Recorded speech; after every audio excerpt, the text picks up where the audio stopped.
Alright, imagine you're planning the ultimate group trip. You're not just picking a destination, you're making sure everyone has the time of their life. That's pretty much what the intelligence cycle is all about. It's a step-by-step system used by pros to turn a confusing mess of information into clear and actionable insights. Let me break it down for you beginner style. First up, direction.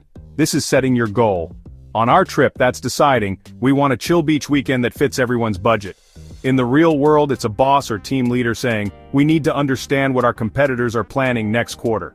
Next, collection. Now you're looking up flights, checking hotels, stalking weather apps, and texting your friends for their preferences. In intelligence, this means gathering info from every source you can, news reports, interviews, even social media. The trick is not to grab everything, but the stuff that actually matters. Third, processing. You've got a mountain of ideas, screenshots, and random links. Time to organize. Maybe you set up a spreadsheet, toss out the duplicate info, and highlight the best deals. In the intelligence world, this is when raw data gets cleaned up and sorted. Is it reliable? Is it relevant? If yes, it stays. Step 4. Analysis. Here's where the magic happens. You look at all your options, weigh the pros and cons, and spot patterns. Maybe you notice the cheapest flights are on Thursdays, or that one hotel keeps popping up with great reviews.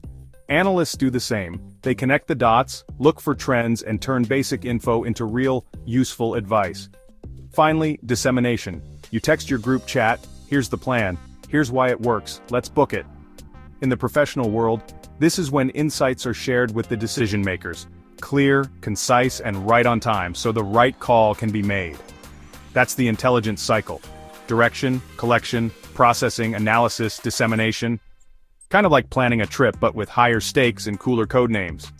If you nail these basics, you'll be the MVP on any team, whether you're chasing sun or chasing secrets. So next time you're faced with a big, complex problem, channel your inner intelligence pro and walk through the cycle. Trust me, it works.